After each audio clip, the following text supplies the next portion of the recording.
Oh, this isn't good. This is about as bad as it gets. Yet you're reading correct. 27 volts DC across the speakers. This one could be a fun one. Let's check it out. This is a Hafler DH200 amplifier. Apparently, it went pop. Or the speaker went pop. So before I power it up, we're going to, before I connect it to anything, we're going to take a look at the output and make sure there's no DC voltage on the speaker terminals before I hook it up to any speakers. And the client also said that this side was excessively hot and this side was cool. So we may have a problem with one of the amplifiers in this unit. First things first, we'll remove the top cover.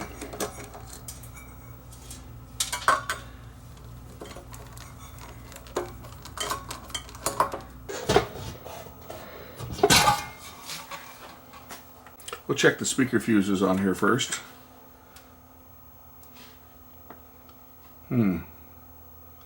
What rating are these fuses? It says speaker fuse 5 amps maximum. That looks to be a pretty heavy fuse. What is it? 7.5 amp. Right here it says speaker fuses 5 amps max. I'll have to inform the owner of it that he's got fuses in that are a little bit excessive for what they should be. So I'm going to power this unit up and we're going to look for any DC voltage. This one's been recapped at one point. You can see these capacitors here are look to be not that old. The fellow that owns this has got two. And it looks like this one here at least had the main filters. Looks like all the caps have been replaced actually. This has been fully recapped at one point because these would not have been the original caps on here. This is the right channel because I've turned it around. So this is the side he said was warm. And this is the side I'm going to inspect first. We're going to look at the output terminals and see if there's any voltage, which could indicate a misbias here somewhere. Now, because this thing's quite big, I could easily pop the fuse on my Variac when I plug this thing in. So I'm going to plug this straight into power, and we'll power it up right from mains power, just so I don't have to worry about popping my fuse, because my Variac and my isolation transformer is only on a 3 amp fuse. Okay, here goes nothing. Got my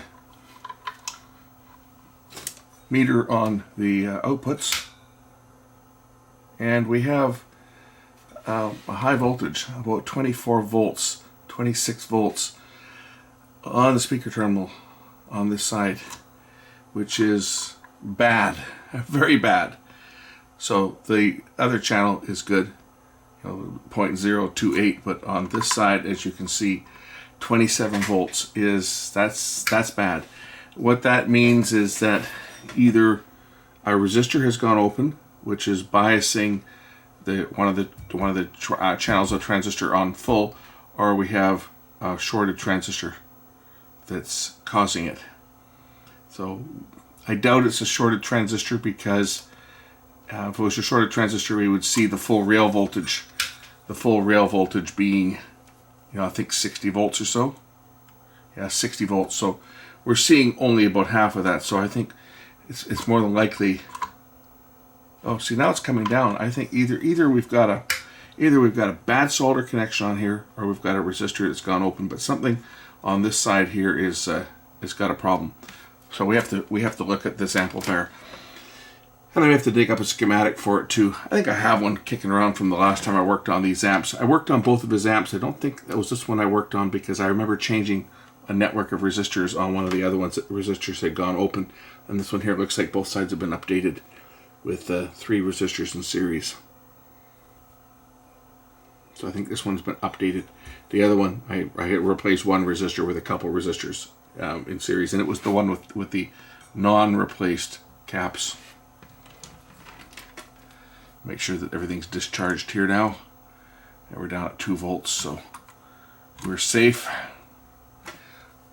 Okay, let me remove the amplifier block and we'll take a look at it.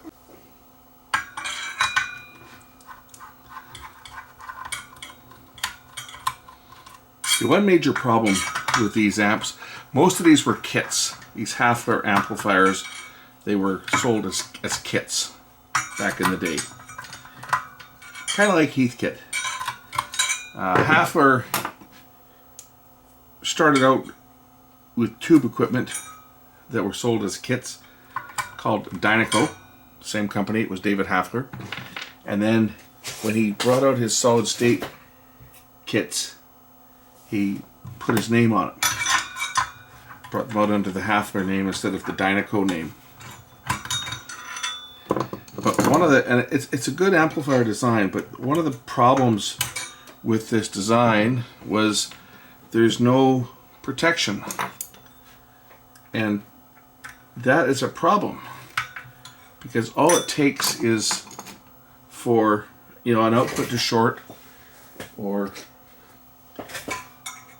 loss of bias, and you'll end up with a high DC voltage on your speakers.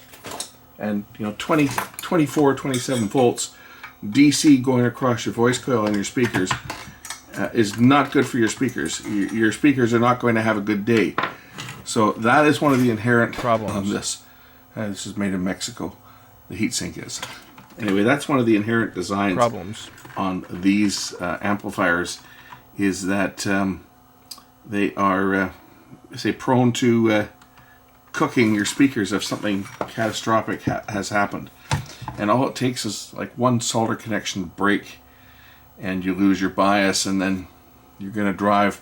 Being a push-pull amplifier, you got one bank of transistors for the positive waveform and one bank of transistors for the negative. And all you got to do is lose your drive, you know, lose your bias, and drive one bank full, or have a shorted transistor where you drive one bank full, and you know, the next thing you know, you've got problems, and not only just problems with the amplifier, but you've got speakers that are you know, destroyed. And if you've got expensive speakers, you can have a very bad day with one of these designs. And all it takes is like a resistor to go open, or one of these driver transistors to go bad, or one of the output transistors to go bad, and you could say, you know, you'll cook your speakers. And that's why the 5 amp speaker fuse is kind of important. And if you have the speaker fuse rated correctly, a good chance it'll pop the fuse before it toasts your speakers. This fuse is not blown, so this did not blow the fuse. I don't know whether the speakers are any good or not. I don't have the speakers, but we definitely know that there's a problem here that we need to get to the bottom of. I'll also remove the audio input shielded cable here, just so that I can again have a little more room to work. So we'll just undo this one. The blue and white wire you see there, that went to the thermal cutout. We'll remove that so I can get some clearance and remove the amp to work on it. Just remove the audio input cable as well.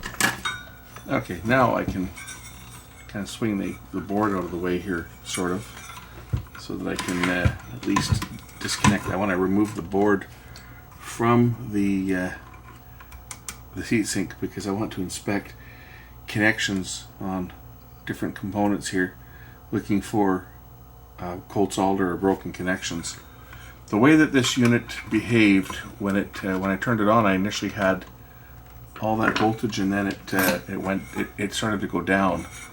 So the way that was behaving says to me that it's probably, it could very well be a connection that's causing the problem, and it corrected itself and voltage came down. So we'll look at this and see.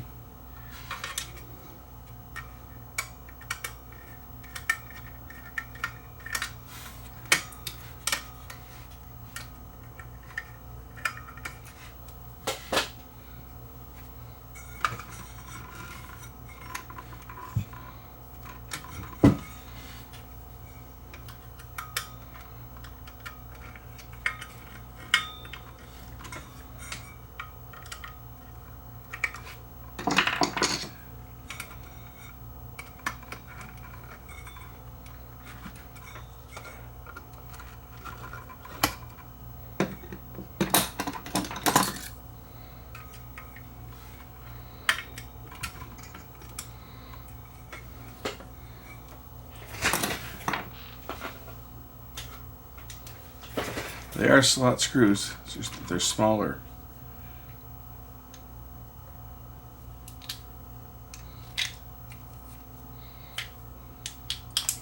They're hex, but they also have slots on them. There we go.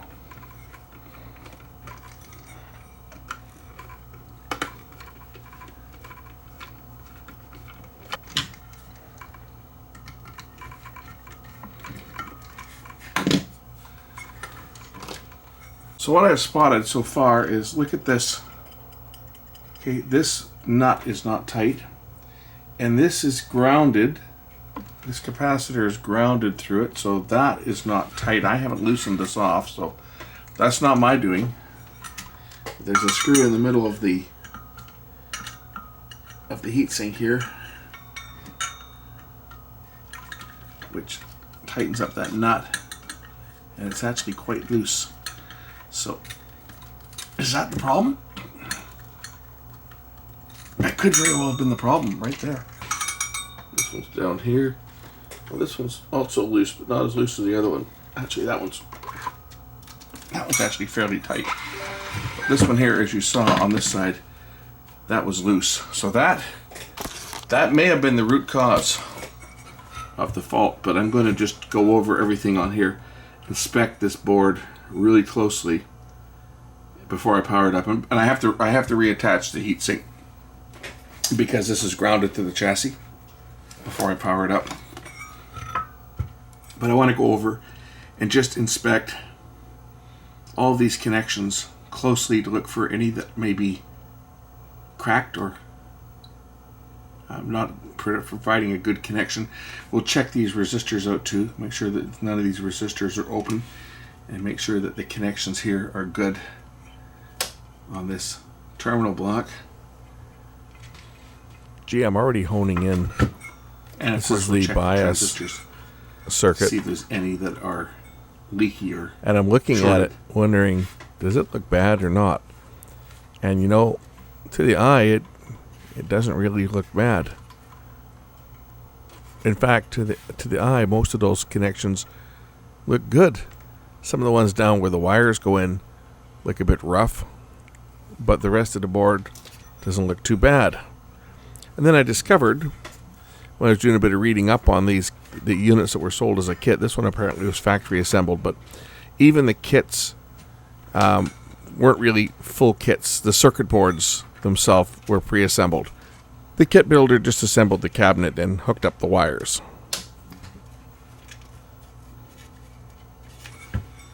I don't like that connection here, either this one over here. If we look down here, are they soldered through to the other side? They might be.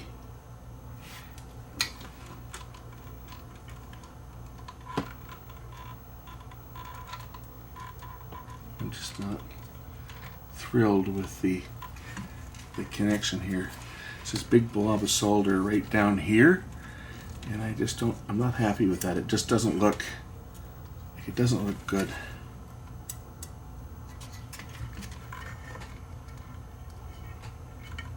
And same with this connection here.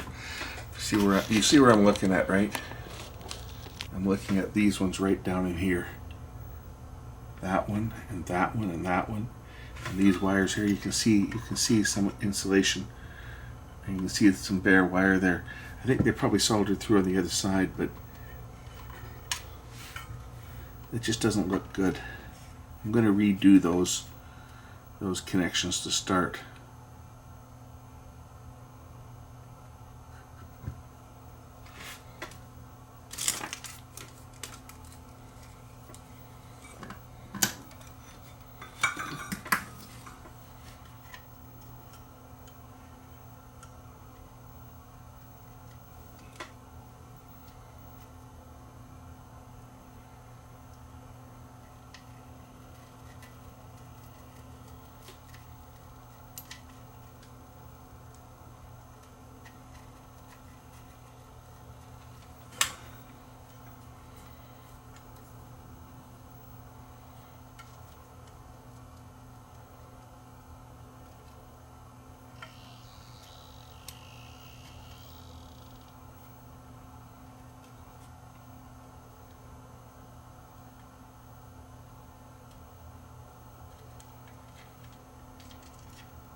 Next, we'll check the bias resistors in the drive circuit here. So these are 470 ohms, so 407.473K. That's good. That one's good. That one's good. And that one's good. We'll also check these bias resistors here that have been put in series. There's 3 of them. Where are they here? 3.2. It should be like 1 ohm. Yeah, okay. And what's the next one over here? And that one I think is there. Yep, and then there's the third one.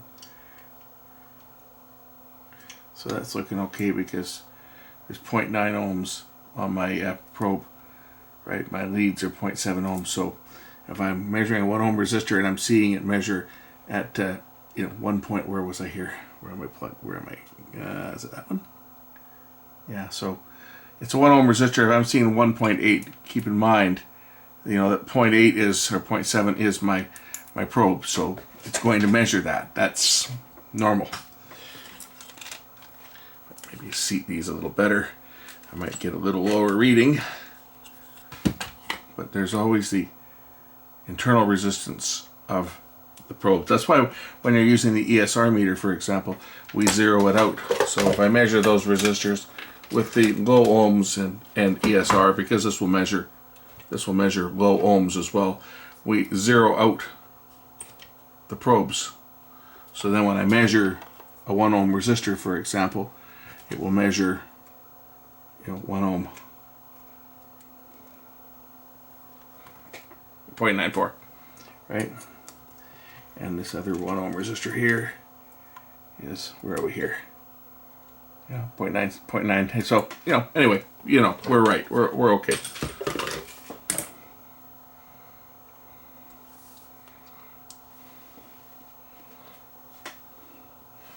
We'll check the transistors for shorts. Just measuring them in circuit.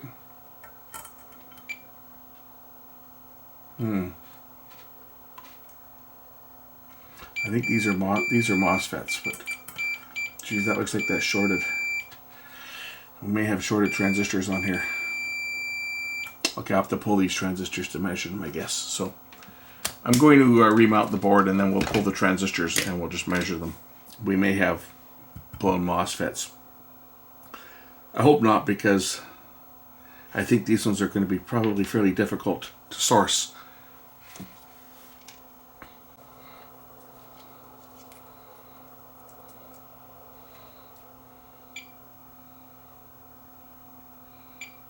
Okay, 0.2.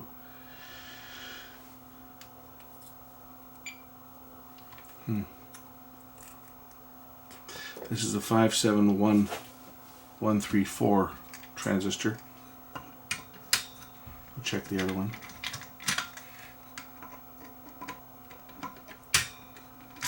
See if it measures the same. It may have been just in circuit measuring that was causing it to look like it was shorted.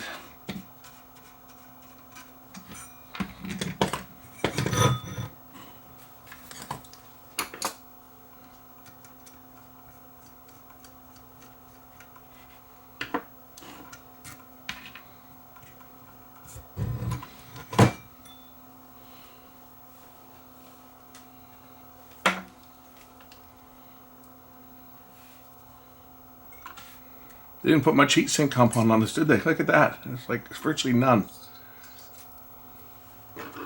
Virtually no heat sink compound. Okay, I got a short, right? If I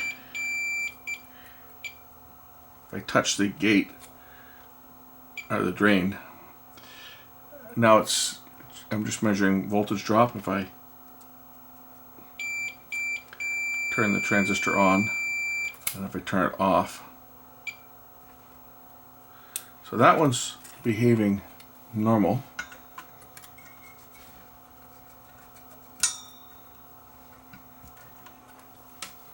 Oh, it's this other one again. Can I turn it off, or is it stuck on?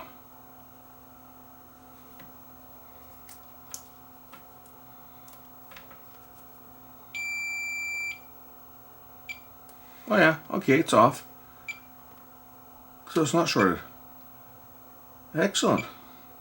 If you guys are wondering how I test a MOSFET, you got a gate, a source, and a drain.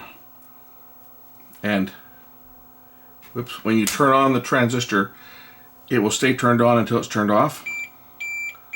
So the transistor's on now, right? If I touch the gate with my positive terminal, I've now turned the transistor on. And the way to turn it off would be to touch the gate with the negative terminal. And now the transistor's off, you see? And if I touch the gate with the positive terminal, it will turn on.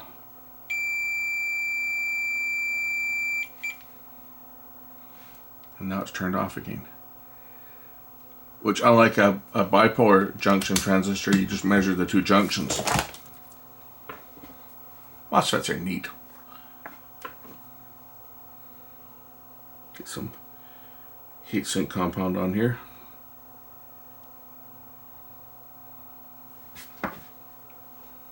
We'll remount this transistor. Be careful not to get the heatsink compound around the gate, because these being a high impedance device, you could trigger it and turn it on when you don't want to. Anyway, I'm going to remount these transistors, put some fresh heatsink compound on them, and then we'll try this out. Look at this one, literally no heatsink compound whatsoever on the insulator. This is the other side. So we'll throw some heatsink compound on the insulator here and pop it back in.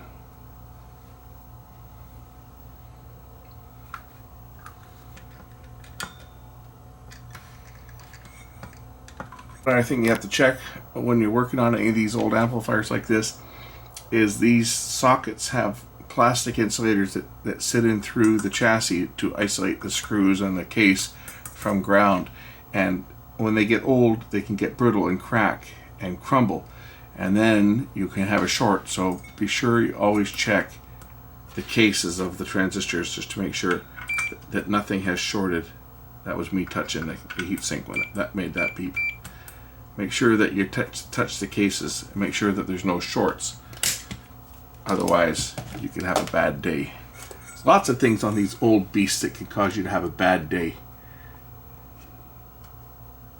So these are our two fuses for a positive and negative supply. Negative and positive here. The white wires, these are the speaker outputs that go down to the speaker terminals. Looks to be. And the green ones are ground. They go to the ground terminals, which are also grounded up here to the bus. So I'll remount the amplifier. So these screws provide the ground for the grounds through this screw to that capacitor that was loose. That still may have been what was causing the fault on this. This time I have it plugged into my 100 watt light bulb, my current limiter. I don't want any nasty surprises, so it's plugged into the Variac and to the current limiting setup. So that'll give me a soft start. And we still have DC voltage present. That's bad. So I got a print, as you can see, 1980 was when this one was around. Here's the print itself. I can kind of fold it in half here to save some space because we don't need to look at the power supply portion. That's pretty straightforward. That got a couple thermal cutouts, power transformer, some fuses, rectifier, filter capacitors. We don't need to bother with that portion, but what we do need to see is we do need to see the amplifier portion, which is up here. And we can break this down into two sections of amplifier. We know that it's a DC voltage, a positive voltage that we're seeing. So that is this half of the amplifier, because this half is dealing with the negative. You see your DC negative voltage goes in here, And these outputs, these MOSFETs, are the N channel, and these ones here are the P channel. You can tell from the direction that the arrow is pointed. Just like in a transistor, an NPN transistor, the arrow is pointing away, and a PNP transistor, the arrow is pointing in. These are the P channel. So our fault is going to be somewhere in this area here.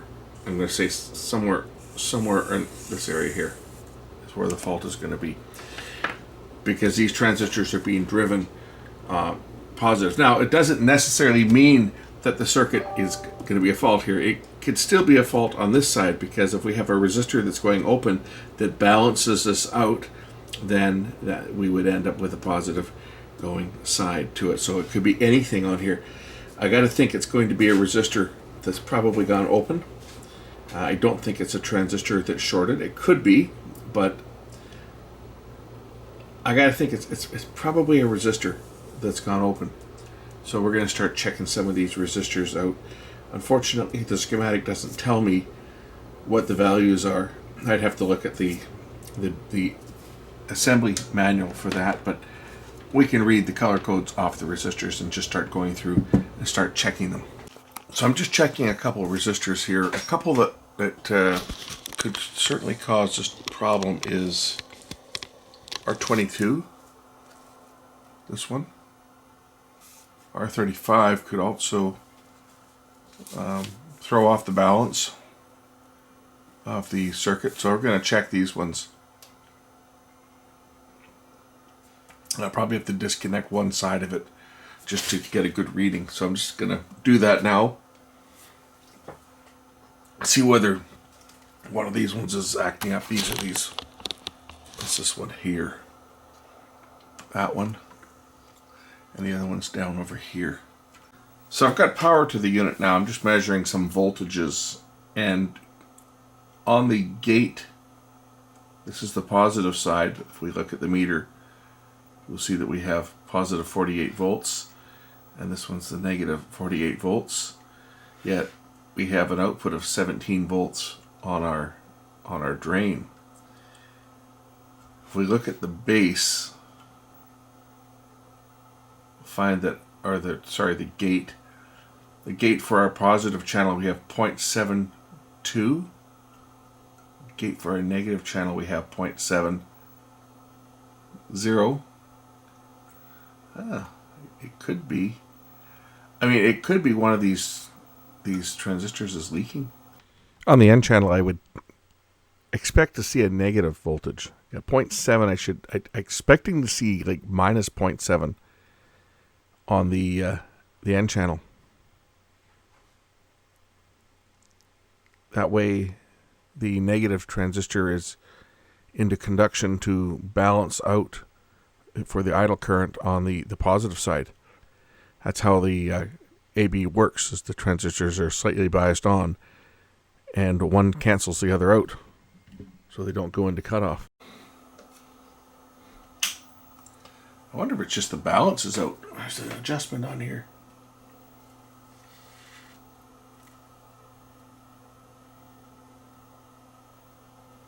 Or the control itself is no good.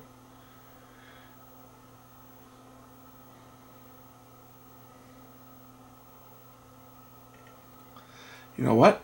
It might be that control. Look at our voltage just came down. I wonder if this balance control is foobar. Look at that, see? Our voltage is down. It's this freaking balance control. Unbelievable. It's this freaking balance control.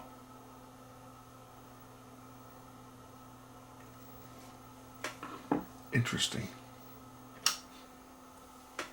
I was starting to lead to that thought when I checked all the resistors and found that none of the resistors were open. Everything was looking good. I started thinking maybe it's this stupid balance control here, P1. And what that does is that changes the bias on the positive side so that we can balance the two sides of the output.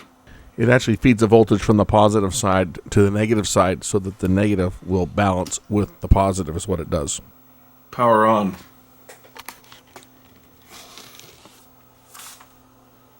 .3 volts.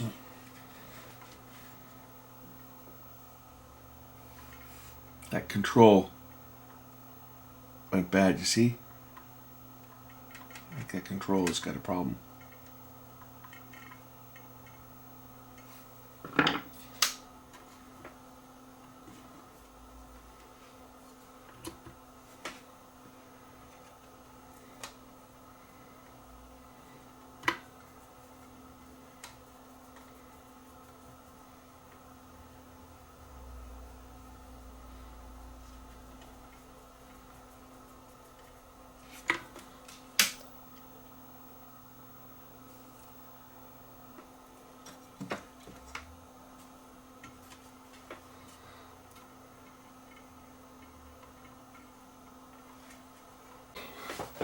So what I've done is I just resoldered some of the connections on this board here, namely in where the control is, and I did the drivers as well.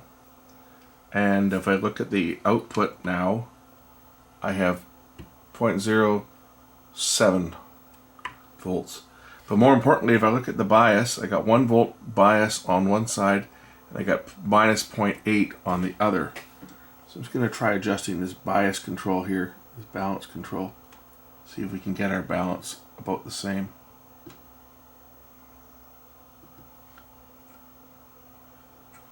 Minus 0.6, 1 volt. See our output, there is no 0.02 on one, 0.06 on the other. We're pretty darn close. So I think our problem on this wasn't so much the control, it was bad, it was where it was soldered down to the board.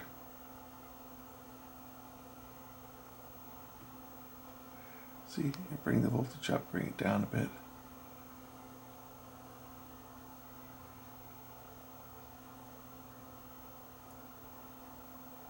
You see as I'm adjusting that control.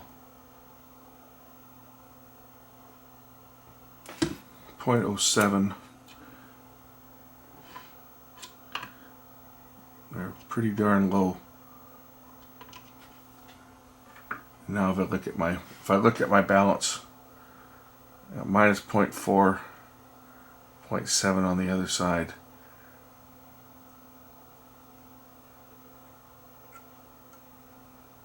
Pretty close.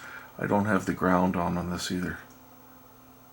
Right, the heatsink's not grounded, so this capacitor is not grounded, but DC voltage is gone. So what it looks like the fault on this unit turned out to be, and somebody has changed this, somebody recapped this before I saw this unit.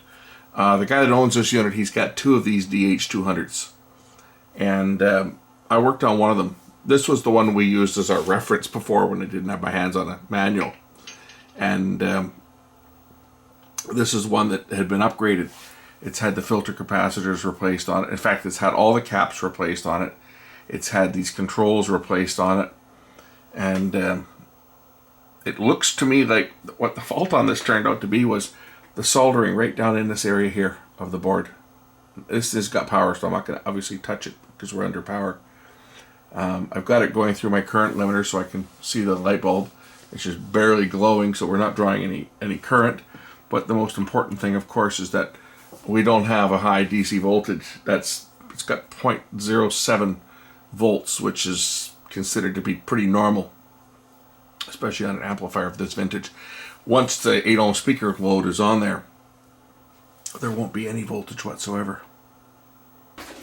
While I was testing, my voltage came back on the speakers, on the speaker terminal. So I'm now just testing some transistors in the driver circuit, and it looks like I have one that's open. Junction emitter to base. Just checking Q4, which is this transistor right there. It's a PNP transistor. I'm just going to pull this transistor and I'll measure it out of circuit.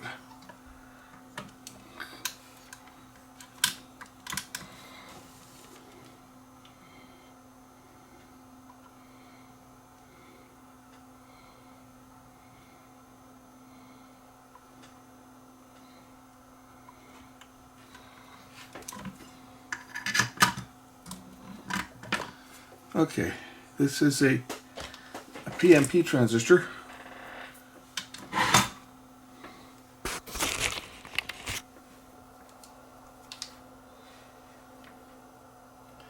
It's a emitter base collector. So negative on the base.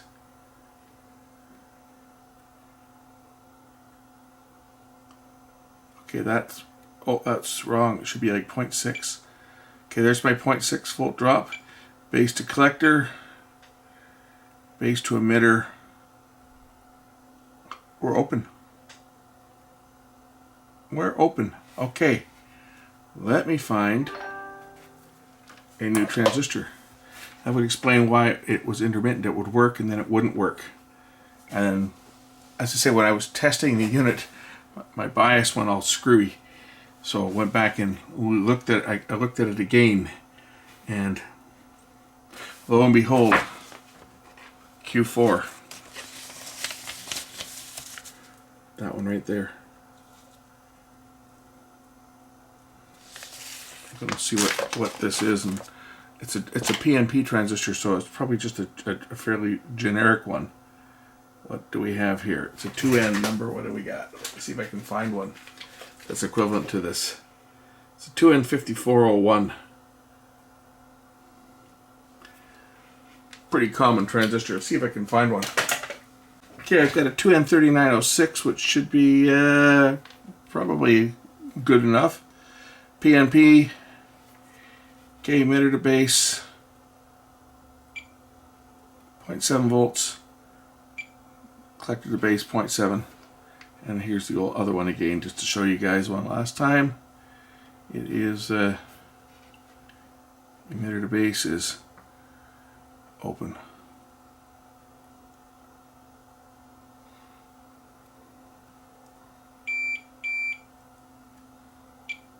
So let's pop this one in, and we'll see whether this one does the job.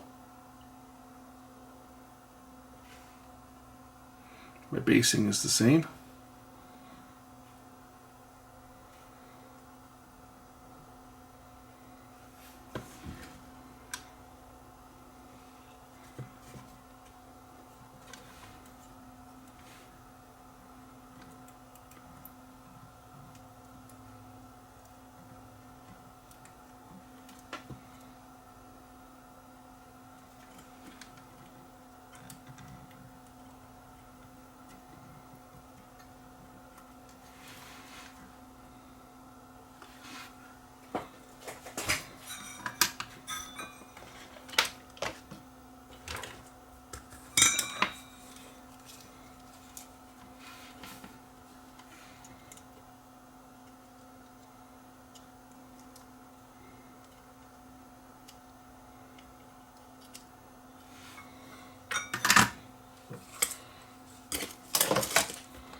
Excellent. How's my base? My bias. My bias is a little hot. We're going to adjust that down and make that proper.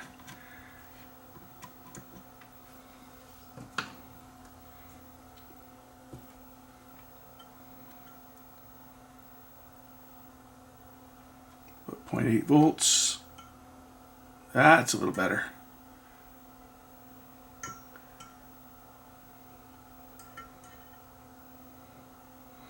That's a little better. Okay.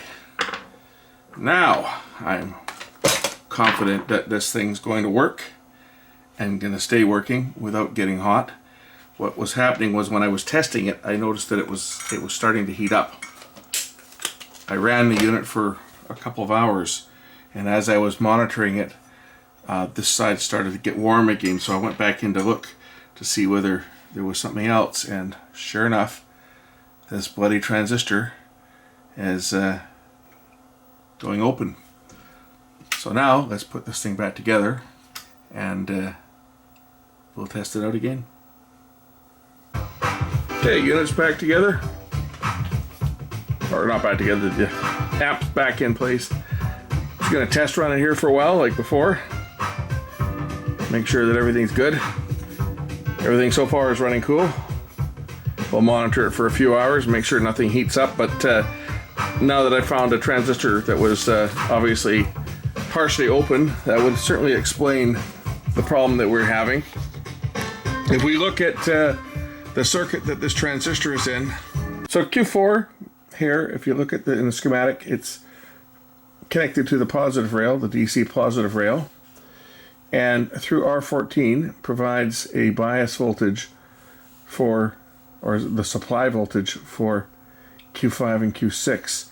And with that junction going open, the voltage would be incorrect to bias these two transistors, which would result in insufficient drive through to the driver, because then excessive negative voltage would turn this transistor off, right? So you need your positive voltage on the base of Q10 to turn Q10 on, and without the positive voltage feeding down through Q4, this is part of the bias circuit with Q3.